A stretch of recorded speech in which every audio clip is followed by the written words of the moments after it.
ছোট্ট এই কলা গাছটিকে দেখুন, নিজেও বাচ্চা হয়ে আছে, এরপরেও আবার অনেকগুলো বাচ্চার জন্ম দিয়ে দিছে।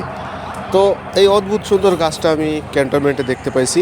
এইটাই না, আরও বেশ কয়েকটা এরকম আছে যেগুলো এত ছোট ছোট কলা গাছ, কিন্তু তাদের গাছে নেক্সট কলার নেক্সট অভাব নেই। তো যাই হোক, আমরা ক্যান্টনমেন্টে এই পুকুরটা মাপতে আসছি, কতটুকু মাটি লাগবে, কি কি আসে বিষয়, পুকুরের নিচে কি কি আছে, এই জিনিসগুলো জানার জন্য। আসলে এটা একটা প্রাক্কলিন সার্ভে বলতে পারেন, যেখানে পুকুরে মাটির কতটুকু লাগবে এটা একটা আইডিয়া করা হয়।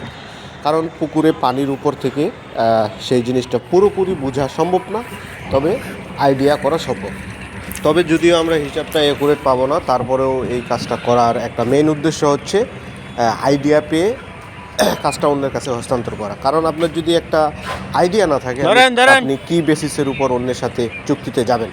তো এই ক্ষেত্রে আমরা যদি একটা আইডিয়া দিই যে 100 সেফটি মাটি লাগবে, সেখানে 80 সেফটিতেও লাগতে পারে, 120 সেফটিতেও লাগতে পারে, তবে আপনি বুঝলেন যে 100 সেফটির আশেপাশে লাগবে। অন্তপক্ষে এই আইডিয়াটি পুকুরের কন্ট্রোল সার্ভের ক্ষেত্রে পাওয়া যায়।